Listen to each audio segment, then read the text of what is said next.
Paano kung sabihin ko sa iyo na ang aklat ng pahayag ay hindi ang unang pagkakataon na inihayag ng Diyos ang katapusan ng panahon?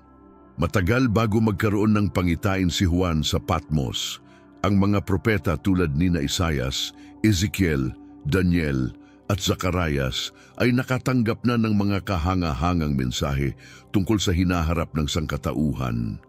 Maraming Kristiyano ang naniniwala na ang mga propesiya sa pahayag ay nagsimula at nagtapos sa bagong tipan. Ngunit ang katotohanan ay ang mga palatandaan ng katapusan ng panahon ay nakakalat sa buong Biblia, lalo na sa lumang tipan. Naisip mo na ba na mismong si Jesus, kapag nagsasalita tungkol sa katapusan ng mundo, ay palaging binabanggit ang mga sinulat ng mga sinaunang propeta, na ang mga palatandaang inilarawan ni Juan sa pahayag ay nabanggit na noong mga nakaraang siglo.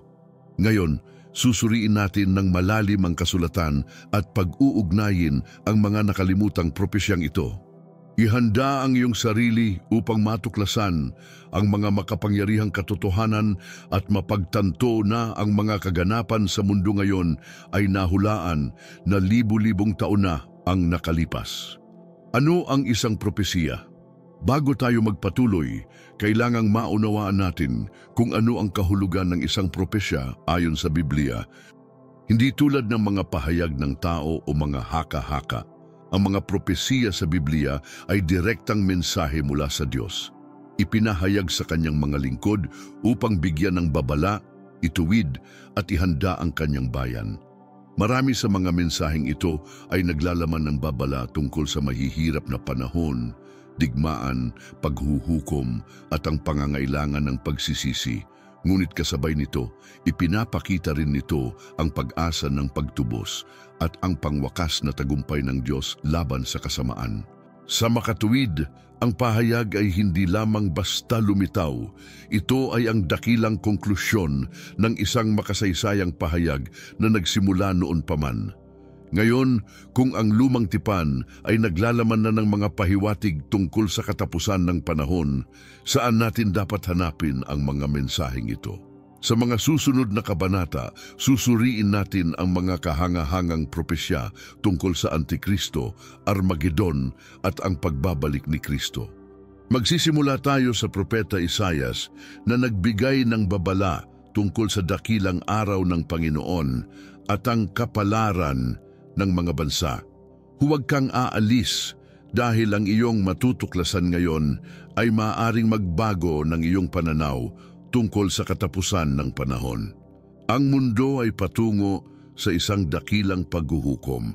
Ngunit maaari kayang ito ay naihayag na libu-libong taon na ang nakalipas? Si Isaias, isa sa pinakadakilang propeta ng lumang tipan, ay nakatanggap ng hindi pangkaraniwang mga pangitain tungkol sa hinaharap ng mga bansa.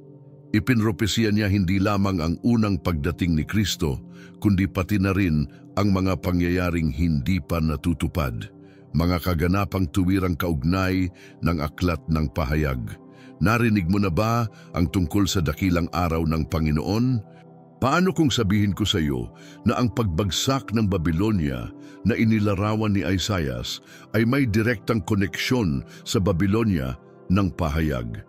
Ihanda ang iyong sarili dahil susuriin natin ang mga talata na nagsisiwalat ng kapalaran ng mga bansang masuwain, ang huling paghuhukom ng Diyos, at ang pangako ng isang bagong walang hanggang kaharian. Ang dakilang araw ng Panginoon, Isaiah chapter 13, at ang paghuhukom sa mga bansa. Nagsisimula ang Isaiah 13 sa isang hindi pangkaraniwang propesiya, ang pagkawasak ng Babylonia. Na dumarating ang araw ng Panginoon, mabagsik, may puot at matinding galit, upang gawing isang pagkawasak ang lupa at lipulin ang mga makasalanan mula rito. Isaiah 13:9.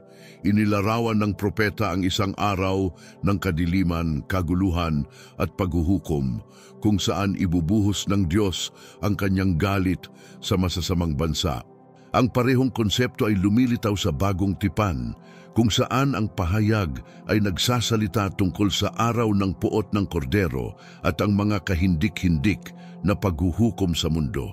Ngunit bakit binanggit ni Isaias ang Babylonia? Ang pagbagsak ng Babylonia sa kasaysayan ay naganap na, ngunit maraming iskolar ang naniniwala na ang propesiyang ito ay tumutukoy rin sa isang hinaharap na kaganapan kung saan ang isang bagong Babylonia ay haharap sa huling pagkawasak. Koneksyon sa pahayag. Bumagsak ang dakilang Babylonia at naging tahanan ng mga demonyo. Pahayag 18:2. Ang Babylonia sa pahayag ay sumasagisag sa isang pandaigdigang sistemang tiwali, puno ng kasakiman, idolatriya at pagsalungat sa Diyos. Ang nakita ni Isaias noong kanyang panahon ay isa lamang anino ng huling paghuhukom na darating. Ang mga propesiya tungkol sa kaharian ng Mesiyas. Hindi lamang tungkol sa pagkawasak ang isinulat ni Isaias. Nagdala rin siya ng mensahe ng pag-asa at pagtubos para sa mga nananatiling tapat sa Diyos. Sapagkat isang bata ang ipanganganak para sa atin, isang anak ang ibibigay sa atin, at ang pamamahala ay mapapasa kaniya. Isaias 9:6.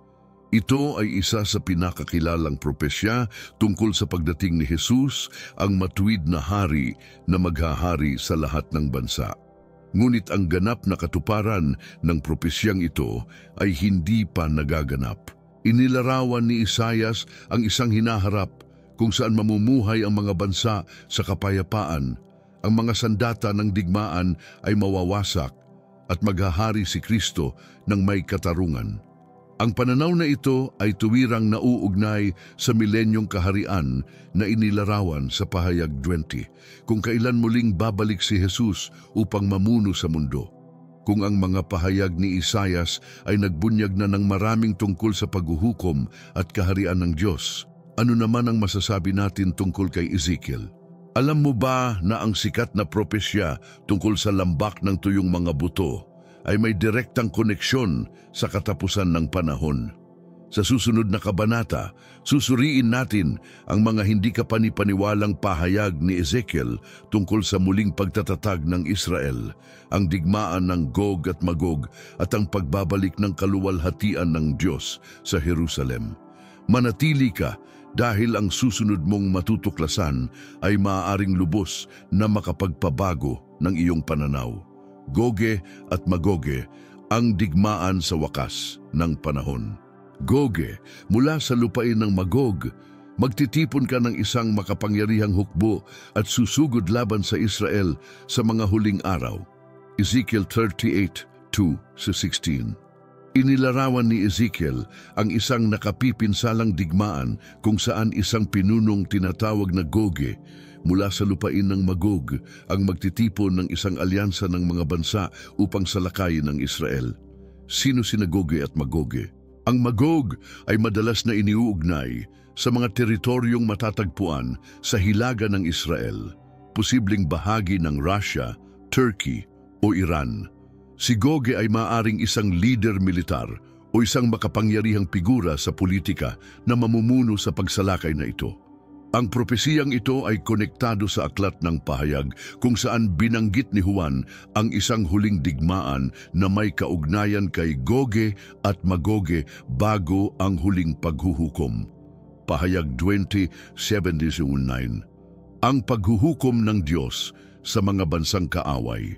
Sa kabila ng napakalakas na hukbong ito, sinabi ni Ezekiel na personal na mamamagitan ng Diyos upang iligtas ang Israel.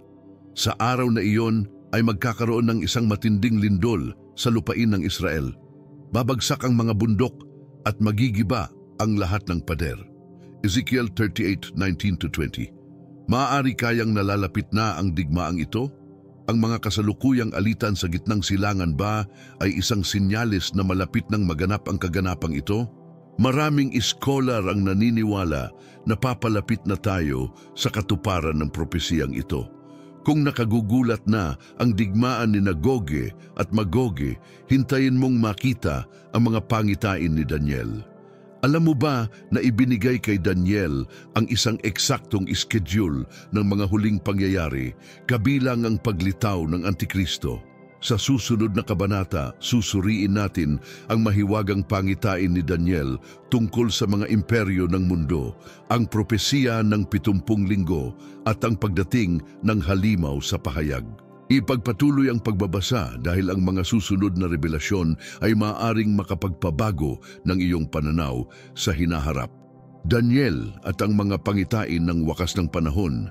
Isang hari ang nanaginip ng isang mahiwagang estatwa. Isang propeta ang nakakita ng 4 na nakatatakot na halimaw at inihayag ng Diyos ang eksaktong kalendaryo ng katapusan ng panahon. Tayo na kaya ang nabubuhay sa huling bahagi ng propesiyang ito? Si Daniel ay isa sa pinakadakilang propeta sa lumang tipan. Kahit na siya ay nabuhay sa panahon ng pagkakatapon sa Babylonia, nakatanggap siya ng mga hindi kapanipaniwalang revelasyon tungkol sa hinaharap ng mundo, kabilang ang mga sumusunod, ang paglitaw at pagbagsak ng mga imperyo sa daigdig. Ang propesya ng 70 linggo na nagtuturo patungo sa Mesiyas at sa katapusan ng panahon, ang paglalarawan sa Antikristo, ang halimaw sa pahayag. Ihanda ang iyong sarili upang pag-aralan ang ilan sa pinakamadetalye at kamangha-manghang propesiya sa Biblia, ang estatwa ni Nabucodonosor at ang mga kaharian ng mundo. Nagsimula ang lahat sa isang nakababahalang panaginip ni Haring Nabucodonosor kung saan nakita niya ang isang napakalaking estatwa na gawa sa iba't ibang materyales. Ang ulo ay ginto, ang dibdib at mga bisig ay pilak, ang tiyan at mga hita ay tanso, ang mga binti ay bakal, at ang mga paa ay may halong bakal at putik. Daniel 2:32-33. Ipinahayag ni Daniel ang kahulugan ng panaginip. Ang bawat bahagi ng estatwa ay kumakatawan sa isang imperyo na mamamahala sa mundo. Ang ulong ginto ay Babylonia, ang kaharian ni Nabucodonosor. Ang dibdib at mga bisig na pilak ay ang imperyong Medo-Persiano. Ang tiyan at mga hita na tanso ay ang imperyo ng Gresya ni Alejandro Magno. Ang mga binti na bakal ay ang imperyong Romano. Ang mga paa na may halong bakal at putik ay isang kahariang mahahati sa mga huling panahon. Ngunit may isang bagay na hindi pangkaraniwang nangyari sa panaginip. May isang bato na nahiwalay ng hindi gawa ng kamay ng tao at tumama sa mga paa ng estatwa. Pagkatapos, ang buong estatwa ay nadurog at naging alabok. Daniel 2:34-35. Ang batong ito ay kumakatawan kay Hesukristo na darating upang wasakin ang lahat ng kahariang pantao at itatag ang kaharian ng Diyos. Ngunit hindi doon natapos si Daniel. Ang 4 na halimaw at ang paglitaw ng Antikristo. Sa isa pang pangitain, nakita ni Daniel ang 4 na nakakatakot na halimaw na lumilitaw mula sa dagat, na kumakatawan sa parehong mga imperyo ng estatwa, ngunit sa isang espiritual na perspektibo. Ang una ay parang leon, ang pangalawa ay parang oso, ang pangatlo ay parang leopardo, at ang pang-4 ay kakilakilabot at nakasisindak, napakalakas. Daniel 7:4-7. Ang ika-4 na halimaw ay naiiba. Mayroon itong 10 sungay at isang maliit na sungay ang lumitaw sa gitna. Tinatanggal ang 3 sa mga nauna. Ang maliit na sungay na ito ay kumakatawan sa Antikristo na lilitaw sa huling panahon upang linlangin ang mga bansa. At nakita ko na ang sungay ay may mga mata na parang mata ng tao at isang bibig na nagsasalita ng mga kahambugang salita. Daniel 7:8. Ang propesiyang ito ay direktang konektado sa pahayag 13, kung saan nakita ni Juan ang halimaw na umahon mula sa dagat, ang parehong Antikristo na mamumuno sa mundo bago bumalik si Kristo. Ang propesiya ng 70 linggo, ang orasan ng Diyos para sa katapusan ng panahon. Isa sa pinakamisteryosong propesiya ni Daniel ay ang tungkol sa 70 linggo. 70 linggo ang itinakda para sa iyong bayan mula sa kautusan upang muling itayo Ang Jerusalem hanggang sa pagdating ng Mesyas ay may 7 linggo at 62 linggo. Daniel 9:24-27. Ano ang ibig sabihin nito? Ang bawat linggo ay kumakatawan sa 7 taon, kaya ang 70 linggo ay kabuuang 90 taon. 7 linggo, 9 taon, ang muling pagtatayo ng Jerusalem. 62 linggo, 430 taon, hanggang sa pagdating ng Mesyas. Huling linggo, 60 taon, ang huling panahon bago ang kaharian ng Diyos. Ang huling linggong ito ng 7 taon ay hindi pa nagaganap. Ito ang tinatawag na dakilang kapighatian sa pahayag. Sa kalagitnaan ng linggo, ipatitigil niya ang hain at ang handog. Daniel 9:27. Ipinapahiwatig nito na ang Antikristo ay gagawa ng kasunduan ng kapayapaan sa Israel, ngunit sisirain ito sa loob ng 3.5 taon na magdudulot ng matinding pag-uusig. Ang orasan ng propesiya ni Daniel ay gumagana na. Malapit na ba ang dakilang kapighatian? Ang kahuli-hulihang bahagi ng estatwa ni Nabucodonosor ay maaaring nagsisimula ng mabuo. Sa susunod na kabanata, tatalakayin natin ang mga pangitain ni Zacarias tungkol sa pagbabalik ni Kristo sa bundok ng mga olibo at ang huling labanan ng mga bansa. Narito, gagawin kong isang saro ng pagkahilo ang Jerusalem para sa lahat ng mga bansa sa paligid. Sa araw na iyon, gagawin kong isang batong mabigat ang Jerusalem para sa lahat ng tao. Ang lahat ng magtangkang buhatin ito ay malubhang masasaktan. Zacarias 2:3. Ano ang kahulugan nito? Ang Jerusalem ay palaging naging sentro ng tunggalian ng mga imperyo at relihiyon sa buong kasaysayan. Sa kasalukuyan, ito ang isa sa mga pinagtatalunang lugar sa mundo. Patuloy na dinaranas ang mga hidwaan. Ayon kay Zacarias, sa huling panahon, susubukan ng lahat ng bansa na kontrolin ang lungsod at ito ang magpapasimula ng huling labanan. Ang propesiyang ito ay konektado sa sinasabi ng pahayag 16:16 tungkol sa digmaan sa Armageddon. Ngunit bago ang digmaang ito, may isang kakilakilabot na mangyayari. Ang pagdating ng Antikristo at ang huling panlilinlang. Narito darating ang isang walang kwentang pastol na iiwanan ng kawan. Zacarias 11:17. Isinulat ni Zacarias ang tungkol sa isang masamang pinuno na lilitaw sa huling panahon upang linlangin ang bayan ng Diyos. Ang paglalarawang ito ay tumutugma sa Antikristo na binanggit ni Daniel at Juan. Ang Antikristo ay gagawa ng kasunduan ng kapayapaan sa Israel, ngunit sisirain niya ito at babaling laban sa Jerusalem na magdudulot ng matinding pag-uusig. Ang kalahati ng lungsod ay dadalhing bihag. Zacarias 14:2. Kapag tila wala ng pag-asa, ang maluwalhating pagbabalik ng hari, si Jesus sa bundok ng mga olibo. Naglalaman ng Zacarias 14 ng isa sa mga pinakakahangahangang propesya tungkol sa pagbabalik ni Kristo.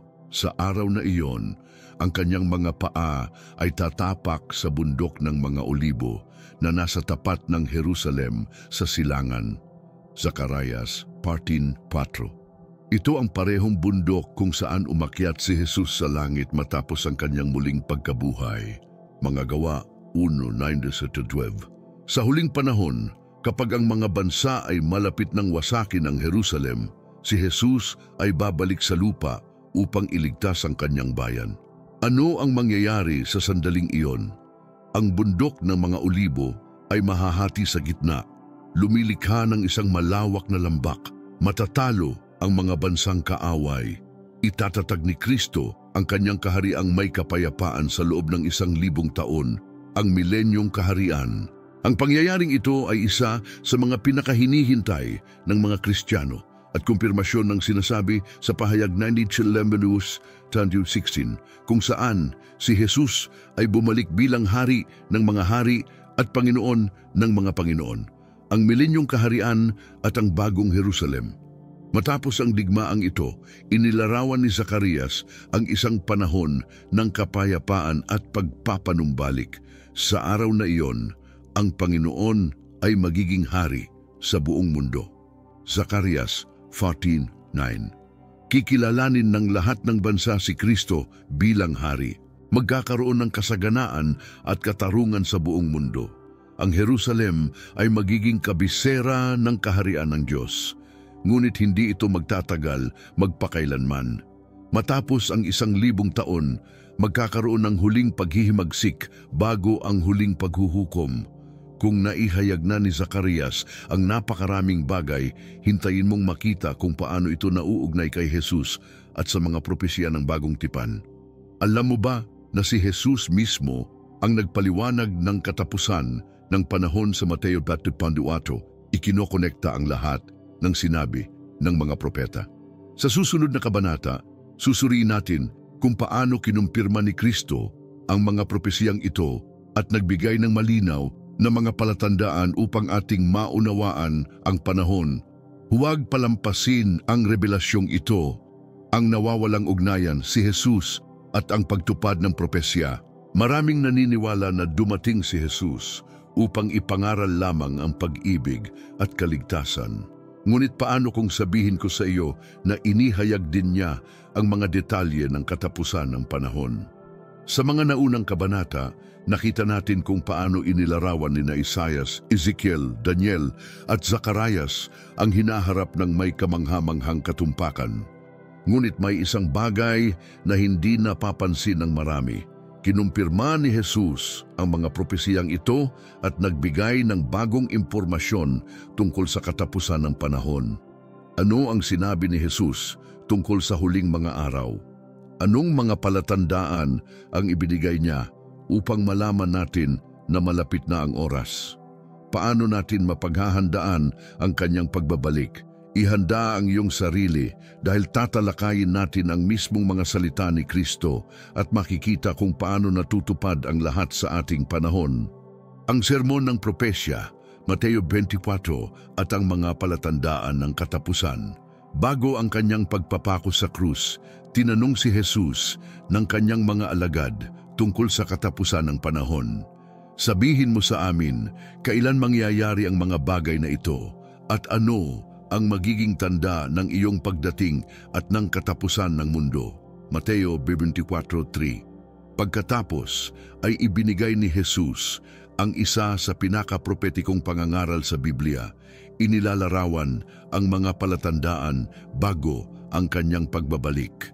Ang mga pangunahing palatandaan ng katapusan ayon kay Jesus, mga digmaan at balita ng mga digmaan, Mateo 24:6. Tagutom, salot at lindol sa iba't ibang dako, Mateo 24:7. Lumalalang pag-uusig sa mga Kristiyano, Mateo 24:9.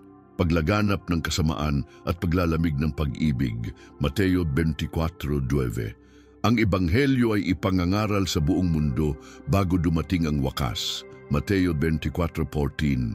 Nangyayari na ba ang mga palatandaang ito ngayon? Maraming iskolar ang nagsasabing tayo ay nasa panahon ng katuparan ng mga propesiyang ito, sapagkat hindi pa nagkaroon ng ganitong pandaigdigang mga kaguluhan, krisis, pandemya at pag-uusig sa mga Kristiyano tulad ng sa ngayon. Ngunit hindi doon nagtapos si Jesus, ang dakilang kapighatian at ang pagtataas ng Antikristo. Kapag nakita ninyo ang kasuklam-suklam na pagkalipol na nakatayo sa banal na lugar, ang mga nasa Judea ay tumakas sa kabundukan. Mateo 24:15-16. Ano ang kasuklam-suklam na pagkalipol?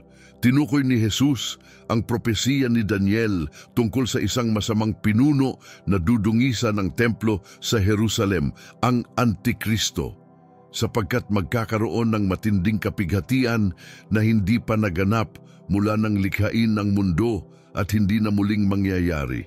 Mateo 24:21.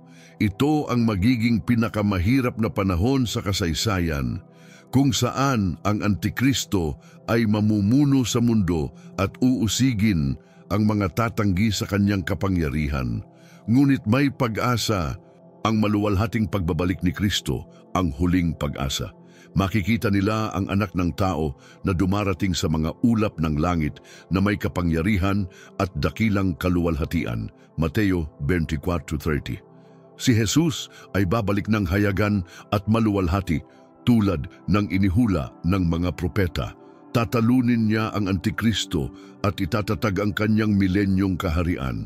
Hahatulan niya ang mga bansa at ibabalik ang kapayapaan sa mundo. Ngunit handa na ba tayo para sa sandaling ito? Ngayon, dumating tayo sa isang napakahalagang tanong. Ano pa ang kailangang mangyari bago ang tiyak na pagbabalik ni Kristo? Anong mga propesya ang malapit ng matupad? Talaga bang tayo ay nasa huling yugto ng kasaysayan ng sangkatauhan? Ihanda ang iyong sarili sapagkat ating susuriin ang mga kaganapang naghihintay pa ng kanilang katuparan at aalamin kung paano ito makaapekto sa ating hinaharap. 1. Ang pagsibol ng isang bagong pandaigdigang kaayusan. At binigyan siya ng kapangyarihan sa bawat lipi, wika at bansa. Pahayag 13:7. Nagbabala ang Biblia na bago bumalik si Kristo, magkakaroon ng isang pandaigdigang pamahalaan na pangungunahan ng isang mapanlinlang at makapangyarihang pinuno, ang Antikristo. Ang sistemang ito ay magtataglay ng isang nagkakaisang pamahalaan, ganap na kontrol sa ekonomiya, isang sapilitang sistema ng pagsamba sa halimaw. Ano na ang ating nakikita ngayon? Ang pagsulong ng teknolohiya ay nagpapahintulot ng kontrol sa mga transaksyong pinansyal. May mga talakayan na tungkol sa pagkakaroon ng iisang pandaigdigang gobyerno at pinag-isang pera.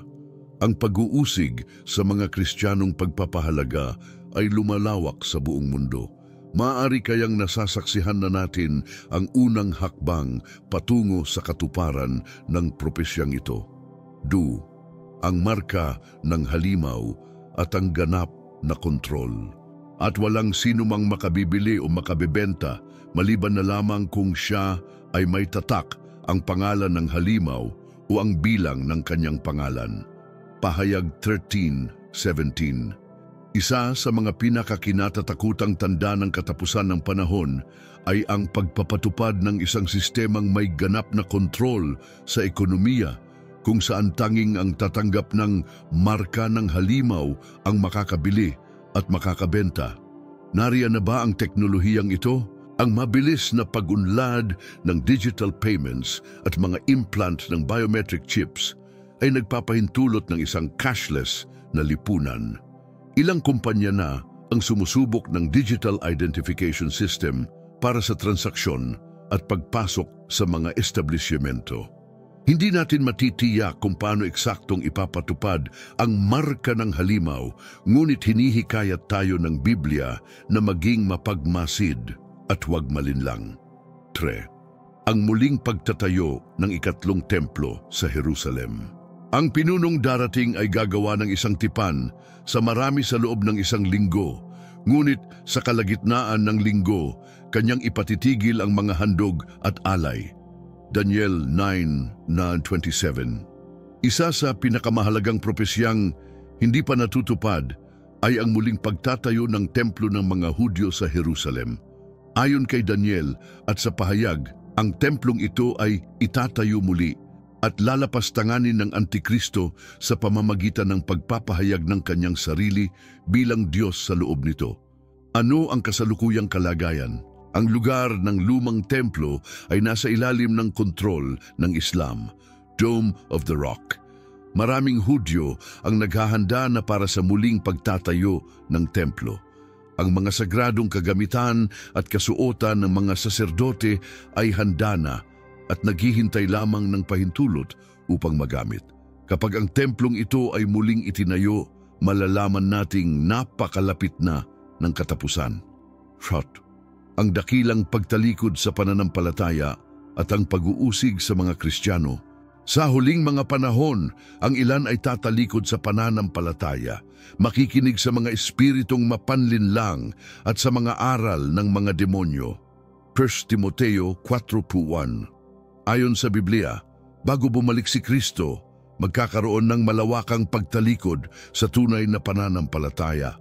kasabay ng pagtaas ng pag-uusig sa mga tunay na Kristiyano. Ano ang nakikita natin ngayon? Ang Kristyanismo ay patuloy na pinagtatawanan at tinatanggihan sa maraming bansa. Ang mga batas laban sa mga prinsipyong ayon sa Biblia ay patuloy na naipapasa. Ang mga Kristiyano ay inuusig at pinapatay sa maraming bahagi ng mundo. Ipinapakita nito na nagsimula na ang apostasiya at papalapit na tayo sa huling yugto ng kasaysayan. Ang pagpapalaganap ng Ebanghelyo sa buong daigdig at ang Ebanghelyo ng Kaharian ay ipangangaral sa buong mundo bilang patotoo sa lahat ng bansa at pagkatapos ay darating ang wakas. Mateo 23:14. Sa kabila ng lahat ng negatibong palatandaan, may isang positibong pangyayari bago bumalik si Kristo, ang pag-abot ng Ebanghelyo sa lahat ng bansa. Ano ang nangyayari ngayon? Ang internet at social media ay nagpapalaganap ng mensahe ni Kristo ng mabilis at malawak. Ang mga pagsasalin ng Biblia ay umabot na sa mga pinakaliblib na lugar sa mundo. Sa kabila ng matinding pag-uusig, patuloy na nagmimisyon ang mga lingkod ng Diyos upang ipahayag ang kanyang salita. Kapag natapos ang misyong ito, darating si Jesus upang kunin ang kanyang bayan. Ano ang dapat nating gawin? Ngayon na nakikita natin ang mga palatandaan ng katuparan ng mga propesiya, paano tayo dapat tumugon? 1. Huwag matakot, magkaroon ng pananampalataya. Sa mundo, daranas kayo ng kapighatian, ngunit lakasan ninyo ang inyong loob. Napagtagumpayan ko na ang mundo. 1:16-33. Sa kabila ng mga digmaan, kaguluhan at pag-uusig, tiniyak sa atin ni Kristo na siya ang may kontrol sa lahat. Ang hinaharap ay nasa kamay ng Diyos. Kung tayo ay nasa ilalim ng kanyang pag-iingat, wala tayong dapat katakutan. Ang mga propesiya ay hindi babala ng kapahamakan, kundi paalala ng tagumpay ng Diyos. 2. Mamuhay ng may kabanalan at pagsunod. Ang magtitiis hanggang sa wakas ay maliligtas. Mateo 24:3. Palalimin ang ating relasyon sa Diyos sa pamamagitan ng panalangin at pag-aaral ng kanyang salita. Mamuhay sa kabanalan at umiwas sa kasalanan. Maging mapanuri laban sa mga maling turo at huwag malinlang. 3. Ipalaganap ang Ebanghelyo at ihanda ang iba. Humayo kayo sa buong mundo at ipangaral ang Ebanghelyo sa lahat ng nilalang. Marcos 16:15. Ibahagi ang salita ng Diyos sa ating pamilya, kaibigan at kakilala. Gamitin ang internet at social media upang ipahayag ang katotohanan ni Kristo. Suportahan ang misyon at gawain ng simbahan upang maabot ang mas marami pang tao. 4. Ituon ang ating paningin kay Kristo. Tumingin tayo kay Jesus, ang may akda at tagatapos ng ating pananampalataya. Hebreo 12:8. Huwag hayaang mailigaw tayo ng mga bagay sa mundo. Tandaan na ang ating tunay na layunin ay ang maghanda para sa walang hanggang kaharian ng Diyos. Huling pagninilay, ang lahat ng ito ay nagpapatunay na ang pagbabalik ni Jesus ay malapit na. Handa ka na ba? Mas mahalaga ang ating relasyon sa Diyos at ang ating buhay na walang hanggan sa piling niya. Kung itutuon natin ang ating paningin sa Panginoon, hindi mahalaga kung ano ang mangyari. Tayo ay magiging handa upang salubungin siya. Ang huling pagtawag, handa ka na ba? Narito, ako'y darating ng madali. Ingatan mo ang nasa iyo upang walang kumuha ng iyong korona. Pahayag 3:11. Si Jesus ay maaring dumating anumang sandali. Ang mga propesiya ay mabilis na natutupad at ang oras ng pagpapasya ay ngayon na. Naibigay mo na ba ang iyong buhay kay Kristo? Handa ka ba para sa mahihirap na panahon na darating? Kung dumating si Jesus ngayon, handa ka bang humarap sa Kanya? Kung hindi mo pa ito napagpapasyahan, huwag ka nang maghintay. Ngayon ang araw upang hanapin ang Diyos at maghanda para sa buhay na walang hanggan. Kung ang mensaheng ito ay tumimo sa iyong puso, pindutin ang like at ibahagi ito sa mas maraming tao hanggat maaari. Mag-iwan ng komento. Nakikita mo na ba ang mga palatandaan ng katapusan ng panahon? Ano ang pinaka-nakaapekto sa iyo sa mensaheng ito? At huwag kalimutan, mag-subscribe sa channel at i-activate ang mga notification para sa higit pang malalim na pag-aaral tungkol sa mga propesiya ng Biblia. Pagpalain ka nawa ng Diyos at naway magkita-kita tayo sa kawalang hanggan.